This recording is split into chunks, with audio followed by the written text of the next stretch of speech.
topic is advanced diagnostic aids. Now, why do we need advanced diagnostic aids? You know, normally, in order to diagnose any particular disease, you need certain things before you can conclude that this particular disease is this, right? For that, first thing that you need to do is a history taking. First, the minute the patient, your examination of the patient begins the minute the patient enters your dental clinic. Right? So now the first thing after he enters your dental setup would be your history recording. First you record the history of the patient and then you examine the patient, you examine the extraoral and the intraoral examination. Under the intraoral examination, you check for the soft tissue, you check for the hard tissue, and then you subject the patient if needed to kind of in any kind of investigations in order to conclude or in order to confirm your provisional diagnosis, which is given immediately after your history recording. And then once the investigations are done and if they are correlating with the diagnosis that you've given, then you can go ahead by giving your final diagnosis, and then you give the patient the prognosis followed by your treatment plan. Now, in order to call any kind of an investigative procedure or in an investigative technique to be the most predictive one, it has to be either a sensitive diagnostic test or it has to be specific diagnostic test. Now, when do you call it sensitive? You call it as a sensitive when it is able to detect all the true positives. So, for example, the methods or the techniques or the investigations which are done in order to detect HIV positive or HIV negative patients. What do? You do ELISA testing and then you do something called as Western blot testing, right? Now your ELISA is supposed to be the most sensitive one because it detects all your true positives. It is in order to confirm your final diagnosis of whether it is HIV positive or not, you subject the patients who are true positive or with ELISA to what is called as Western blot testing. Now this Western blot testing is a most specific test, or it is a confirmatory test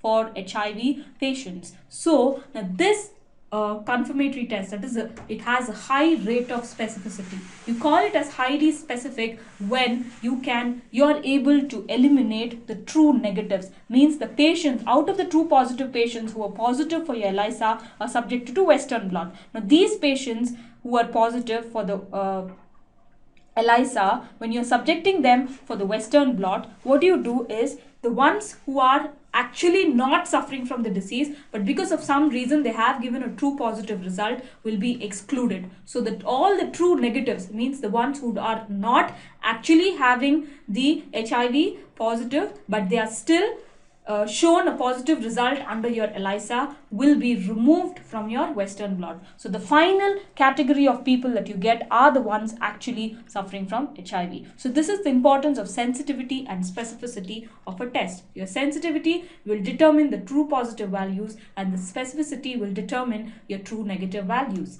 Apart from that, you have something called as a positive predictive value and a negative predictive value. Your positive predictive value is a probability that the disease is present when the test is positive, and the negative predictive value is the probability that the disease is not present when the test is negative. Now, why do we need an advancement in the diagnostic methodology? You need an advancement in the diagnosis mainly because of certain limitations of the traditional methods of detection of our diagnosis. What are they? First, you cannot completely rely on these to identify the sites with ongoing periodontal destruction. You know, you can detect always the ones which have already undergone destruction, but then you don't know what are the sites which are undergoing destruction or initiated with destruction. That is one limitation. The second one is the information regarding the cause of the disease is not, you can't guess the cause of the condition by just the routine or the conventional method of investigation, or the traditional method of evaluation for your diagnosis. And the third one, it is the patients who are susceptible to periodontitis can't be detected just by the routine clinical or the routine conventional methods of diagnosis. Apart from that, the disease progression or remission. You don't know whether the disease is going to progress or it's going to stop. So all these kind of things you don't get to know with the just good routine conventional methods of diagnosis. Apart from that, your response to therapy. Is the patient going to respond to your therapy or not? Even this can't be told just by your clinical methods. You have certain advancements in the periodontal diagnostic methodology, or now they are called as advanced diagnostic aids in periodontics. They include the advancements in clinical diagnostics, and then in radiographic aids you have advancements in microbiological diagnosis, and then you have the characterization of host response. Let's go. Now these are the sub-classification, or the ones which are incorporated into the subheadings. The clinical diagnostic aids have been enlisted below. It can be in the form of gingival bleeding. You can detect the mobility, tooth mobility advances, the advancements in halitosis detection, and then the advancements in the collection of GCF, etc., and then calculus detection systems advances. If you come to the radiographic advances, you have the conventional methods, that is your IOPA, your that is intraoral periapical radiograph. You have your bite wing radiographs, you have your occlusal radiographs, and your OPG. The advancements include your digital radiographs, you have your zero radiography, you have your subtraction radiography, and then you have the CADIA, computed tomography, or the CT, and then you have the MRI, and then cone beam computed tomography, or CBCT, and so on. Or you have TACT, that is tuned aperture computed tomography. And then you have the other microbiological advances. Apart from just the routine culture methods, you have your phase contrast microscopy, you have your ELISA, your flow cytometry, you have your membrane assay, and then you have your under that you have your lattice agglutination, you have your Barnard test, you have nucleic acid probes, you have your DNA probes, and then DNA checkerboard hybridization, you have your PCR, that is polymerase chain reaction, and then you have your restriction endonuclease analysis. Apart from that, for the genetic analysis, you have the advancements like the genomics, proteomics, and etc. And then you have the characterization of host response. You can characterize the response of the host in terms of certain products in saliva and certain products in your gingival clavicular fluid. Now let's first start with the clinical diagnostic aids, the advancements. Now the advancements in gingival bleeding, in your tooth mobility, in mouth odors, in measurement of gingival temperature, measurement of GCF flow, and periodontal probes. First one is your gingival bleeding. You know the gingival bleeding, it does not tell you whether the disease is severe or not, but it is a negative or it's an excellent indicator, or clinical indicator of the stability of periodontal patients who are suffering from periodontal diseases. It is more objective, it's more of an objective sign because it can be determined only by the clinician, and then any force greater than 0.25 newtons may evoke a bleeding in a healthy site. So BOP has a limited predictive value for the disease progression, but the absence of bleeding on probing indicates the periodontal stability with highest rate of probability. Coming to the next one, that is your tooth mobility. Now the clinically mobility is recorded by using, either you can detect by using two blunt ends of an instrument and then try to detect the mobility, or else you can use one finger, one of the digital and one blunt end of an instrument, and then you can check for mobility. Various grades of mobility have been given. You have your degree 1, degree 2, degree 3. This is a conventional method. Degree 1 would be slight mobility, wherein there is movement of the tooth in a horizontal direction by approximately 0.2 to 1 millimeter. And then you have degree 2, that is a moderate mobility, that is movement of the tooth in a horizontal direction greater than 1 millimeter, but no evidence of vertical depressibility. Whereas degree 3 has both horizontal and vertically depressible in the socket. Now your advancements include your periodontometry, also called as a periodontometer or a mobilometer, which is a advanced method to detect your tooth mobility. You have something called as a period test, and the contact time between the tapping head of the instrument and the tooth varies between 0.3 to 2 milliseconds, and it is shorter for a stable than mobile teeth. Now if you can see the diagram, there's one button wherein you have to just press and keep the instrument onto the tooth, and then you record the vibrations on the tooth. Coming to the halitosis. Now halitosis, the older methods was you had a lot of self-assessment methods, you had subjective methods, you have objective methods. Now let's see the latest technologies that have come up in order to detect your bad breath. You have your gas chromatography, you have your portable sulfide monitors, you have your portable gas chromatographies available, you have halimeter. Okay, all these are the advancements which detect your odoriferous compounds.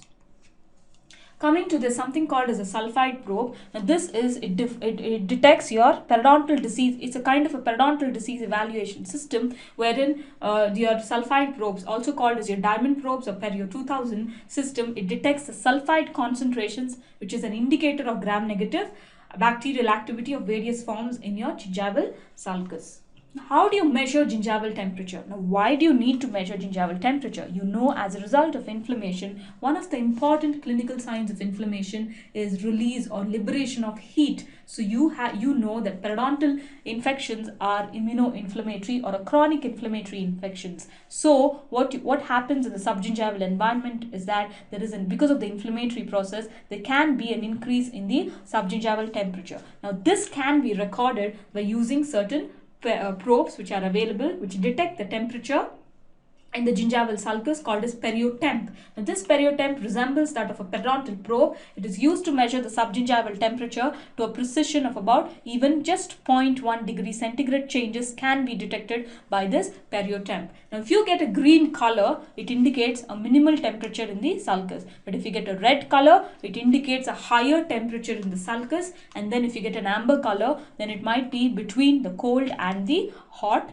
environment. Coming to the measurement of GCF flow. Now your GCF can be measured because it is one of the diagnostic tool. You can use it to detect many of the agents which are present in a composition of the GCF. You have a lot of ingredients in your GCF which can be used as one of the predictors or biomarkers for the destruction or the reparative process of your periodontal diseases. You have your absorbent paper strips, you have your twisted threads, you have your micropipettes and your intraclavicular washings. Now let's see the most important method is the advancement is your periotron. In order to determine these, once you have collected the GCF, you have to measure how much of GCF that has been collected. Now these include either you can stain it with an anhydrine, or else you can just weigh the paper strips or the clavicular washings, or else you can just take a photograph and measure it planimetrically, or else you can, the newer advances is the periotron, which is used for the quantitative assessment of GCF. Initially it was Periotron 8000, then came an advancement in the system to Periotron 6000, and now the recent one which is available is the Periotron 8000. Now coming to the periodontal probes, there's been a lot of advancement in the periodontal probes. You have various generations of periodontal probes. There are about 5 generations of periodontal probes. The first generation being the manual probes, which include your Williams probe, your CPRTN probe, your WHO probe. The slide shows you all the measurements that every probe contains. Now, apart from that, you have your second generation probes. The second generation probes are your pressure sensitive probe. Now, why they came up with the second generation of the pressure sensitive probes is that because your manual probes, they have no capacity to limit the amount of force that you have to apply in order to detect a periodontal pocket. So you can't actually limit the amount of force that you have to place when you have to detect a periodontal pocket. Neither can you,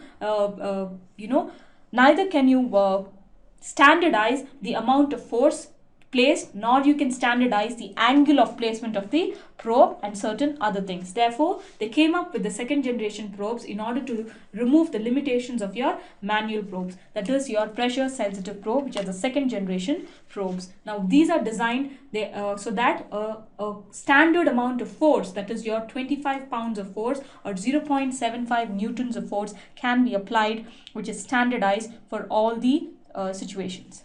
So now the third generation probes are nothing but your automated computer assisted probes. Now these probes, the most important example would be your Foster Miller probe. Now these third generation probes, usually they are combined, you have a combined property of these probes, that is you have a controlled force application plus you have an automated measurement with a computerized digital data capture. and then you can have a digital readout. The Foster-Miller probe, Florida probe, and your Florida Pasha probe, which is a modification of your Florida probe, fall into these automated probe categories. Your Foster-Miller probe, the advantage of Foster-Miller probe is that it is used to detect your CEJ as well as your periodontal pockets. Whereas your Florida probe is just used to detect, it's an automated probe, which is a third generation automated probe used to record your periodontal pockets. Now this is a system which is composed, you have a probe handpiece, and then you have a foot control, you have a digital readout, and then you have a computer interface, and you have a computer. There are basically two types of Florida probes, which include one is a stent type and one is the disc type, in order to get a fixed reference point. And then the markings on the probe tip are similar to that of the markings on the Williams graduated periodontal probe. And coming to the fourth generation periodontal probes, now these are the ones which are 3D probes, that is they are three-dimensional probe which are still under construction, or they're still under research. You have the fifth generation probes. They are the ultrasonic devices which is attached, or ultrasound device is attached to the 3D or the fourth generation probes. There are ultrasound device attached to the fourth generation probes. So this is a fifth generation. Now coming to the advances in the calculus detection systems, you have the latest systems which detect only calculus, and you have the detection plus you have calculus removal. So it's a combined system. The calculus detection systems include your fiber optic endoscopy, that is perioscopy, then spectro-optical technology is the detector, autofluorescence is a diagnodent, and then the ultrasound is your perioscan. And then the calculus detection plus the removal system is the key laser 3, which clubs your laser plus your autofluorescence. Now let's see now that we have finished the advances in the clinical diagnostic aids, let's go about the advances in the radiographic diagnostic aids, which include your conventional ones, or your conventional radiographs, which include your IUPAs, that is your intraoral periapical radiographs. You have your bite-wing films, you have your occlusal films, you have your lateral ceph, or the lateral cephalograms, and then you have your OPG, orthopantomogram, and then you have your conventional tomography. Now these are the advances in your radiography. You have your digital radiography, which is of two types. You have your direct, that is the charge coupled device, or your indirect systems, that is the Digora systems, which uses your phosphosensor plates. And then you have your computer assisted subtraction radiography, you have your CADIA, and then you have your zero radiography, and then you have your nuclear medicine. Now CADIA is nothing but computer assisted densitometric image analysis.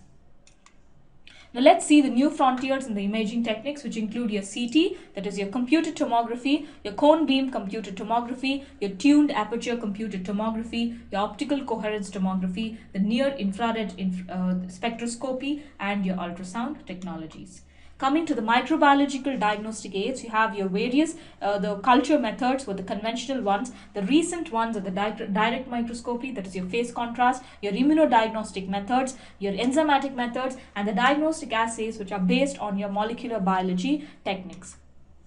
Coming to the gold standard being your bacterial culturing, what are the other methods? That is your direct microscopy, which includes your phase contrast microscopy, or also called as a dark field microscopy, which is usually used to detect only your motile organisms, especially your spirochetes. And then comes your immunodiagnostic methods, which include your direct immunofluorescence, your indirect immunofluorescence, your flow cytometry, your ELISA, which is nothing but your enzyme-linked immunosorbent assay, and then your membrane assays and latest agglutination tests. Then coming, the following ones are your enzymatic methods of bacterial identification, that is your BANA, and then the other methods are your DNA probe technologies, your DNA checkerboard hybridization technologies, your polymerase chain reaction, and then your nucleic acid probes, etc.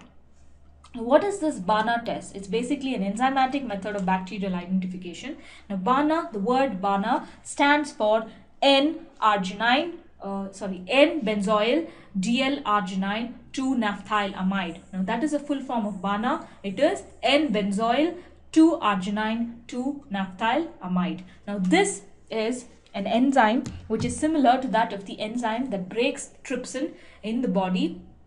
Now these organisms, that is your periodontal pathogens, which include your P. gingivalis, your Bacteroides forsythis, and the Tannerella forsythia, that is the your P. gingivalis, your Bacteroides forsythis, these are the organisms. The previous name, now the present name is your Tannerella forsythia, and your Treponema denticola. Now all these share a common type of enzymatic profile.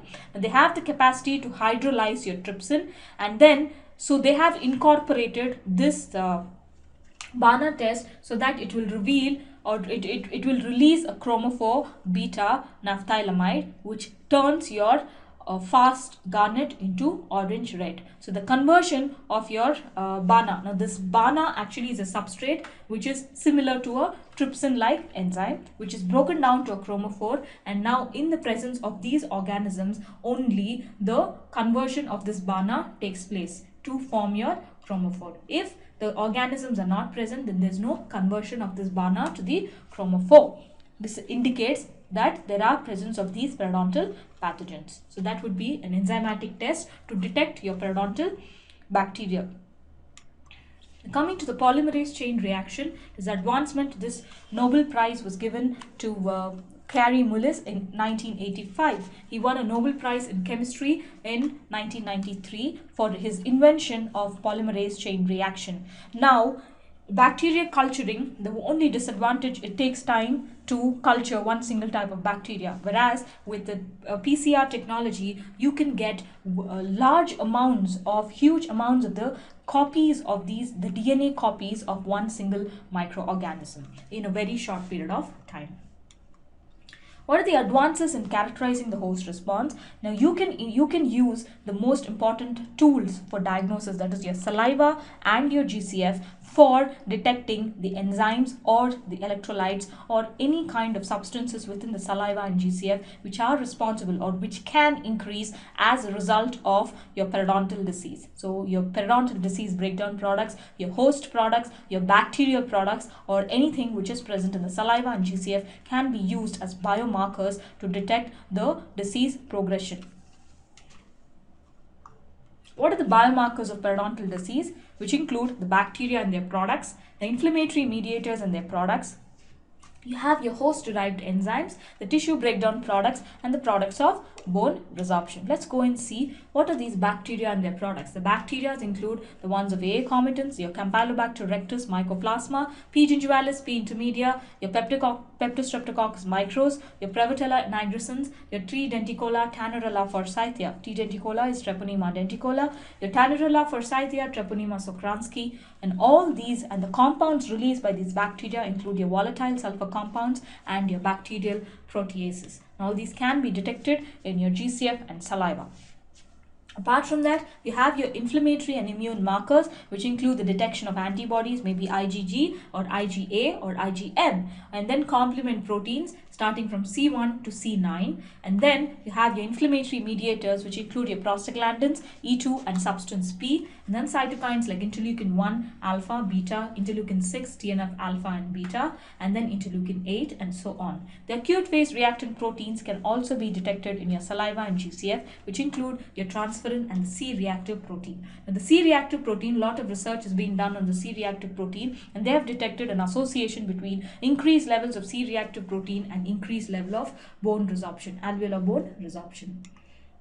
Coming to the enzymes of tissue origin, now these are the proteolytic list of proteolytic enzymes. You can see the list of hydrolytic enzymes. The proteolytic enzymes include your collagenases MMP1, 2, 8 and 9, which can be used as a diagnostic biomarker. Apart from that, cysteine proteinases, cathepsin B, cathepsin L, cathepsin H, and then followed by your aspartate proteinase, that is cathepsin D, and then serine proteinases like elastase, the polymorphonuclear neutrophils, tryptases, and then dipeptidyl peptidases.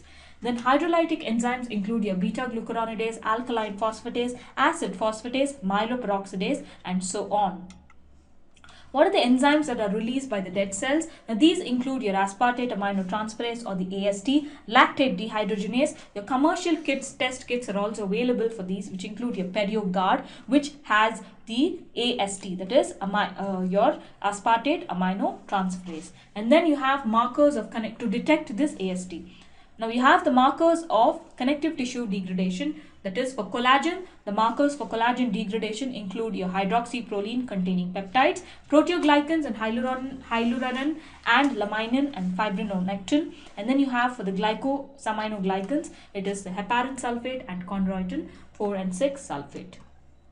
What are the markers of alveolar bone resorption? These include your bone phosphoproteins, you have your osteocalcin, osteopontin, osteonectin, collagen 1 telopeptides, and then your alkaline phosphatase, your matrix metalloproteinases, and you have your RANKL, that is receptor for nuclear factor kappa B ligand.